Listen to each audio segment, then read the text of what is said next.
வணக்கம் மக்களே, சற்றுமுன் கிடைத்த மிக முக்கிய தகவல் ஒன்றை பார்க்க போகிறோம்.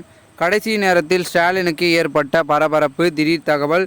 இந்த ஒரு தகவலை பற்றி தான் நாம் பார்க்க போகிறோம். தகவலை பார்ப்பதற்கு முன்னதாக நீங்கள் நம்மளுடைய சேனலுக்கு புதிய பார்வையாளர்களாக இருந்தீர்கள் என்றால் மறக்காமல் நம்மளுடைய சேனலை சப்ஸ்கிரைப் செய்து வைத்துக் கொள்ளுங்கள் மக்களே.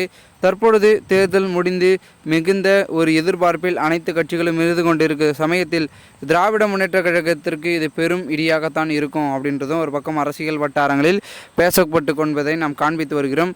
அதாவது என்னவென்றால், அதிமுகவும் சரி திமுகவும் சரி பெரிய கட்சி என்று தமிழகத்தில் இருந்து கொண்டிருக்கும் வகையில் தற்போது திமுகவுக்கு கடைசி நேரத்தில் கொஞ்சம் நம்ம ஜெயிப்போமா அப்படின்ற ஒரு சந்தேகமும் ஒரு பக்கம் வந்துவிட்டது. காரணம் என்னவென்றால், தற்சமயம் வரைக்கும் அதாவது 2021 சட்டமன்ற தேர்தலில் பார்த்திங்கன்னா அவர்கள் கொடுத்த வாக்குறுதிகளை பார்த்திங்கன்னா நிறைவேற்றாத காரணத்தினால் தற்பொழுதை பொறுத்த வரைக்கும் நம்மளுடைய முக்கிய அங்கமாக இருக்கக்கூடிய பார்த்திங்கன்னா பொதுமக்கள் எப்படி வாக்குகளை செலுத்துவார்கள், அது பார்த்திங்கன்னா கொஞ்சம் பார்த்திங்கன்னா சிக்கல் தான். ஏனென்றால் அவர்கள் பார்த்திங்கன்னா முழுமையான வாக்குறுதிகளை செலுத்தினார்கள், முடித்திருந்தார்கள் என்றால் கண்டிப்பாக வேறு எந்த ஒரு கட்சிக்கும் அனைத்து விதமான வாக்குகளும் செல்லாமல் டைரெக்டாக டிஎம்கே கட்சிக்கு வந்திருக்கும்.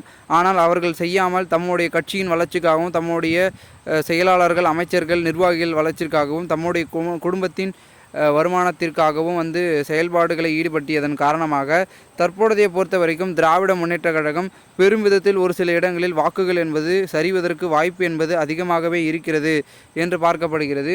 மேலும் நம்மளுடைய ஸ்டாலின் அவர்கள், அதாவது மாண்புமிகு முதலமைச்சராக இருக்கக்கூடிய மு.க. ஸ்டாலின் வேட்பாளர்கள் தோல்வியுற்றால் அந்த தொகுதியில் இருக்கக்கூடிய மாவட்ட செயலாளர்கள் அவர்கள் இவர்கள் என அவர்களுக்கு பார்த்திங்கன்னா பதவி என்பது நீடிக்கப்படாது அப்படின்ற ஒரு சில கருத்துக்கள்லாம் அவர்களுக்குள்ளே பேசப்பட்டிருப்பதாகவும் கூறப்படுகிறது. அதனால் வெற்றி பெறுவதற்காக பல கட்ட முயற்சிகளையும் திட்டங்களையும் தீட்டிக் கொண்டு பிரச்சாரத்தை அப்படி என்று செய்து கொண்டிருந்தாலும் கூட வெற்றி யாருக்கு சமமாக அமையப் போகிறது அப்படின்ற ஒரு எதிர்பார்ப்பில் ஆழ்ந்து திமுகவினர்கள் இருந்து கொண்டிருக்கிறார்களாம். மேலும் இது ஒரு பக்கம் இருக்க, இன்னொரு பக்கம் அனைத்திந்திய அண்ணா திராவிட முன்னேற்ற கழகம் அவர்களுக்கும் இதே சூழல் தான் அப்படின்னும் பார்க்கப்படுகிறது. மேலும் தற்சமயம் வரைக்கும் இந்த ஒரு 2024 தேர்தல் முடிந்த பிறகு அடுத்த ஒரு தேர்தல் வரப்போகிறது, 2026 சட்டமன்ற தேர்தல்.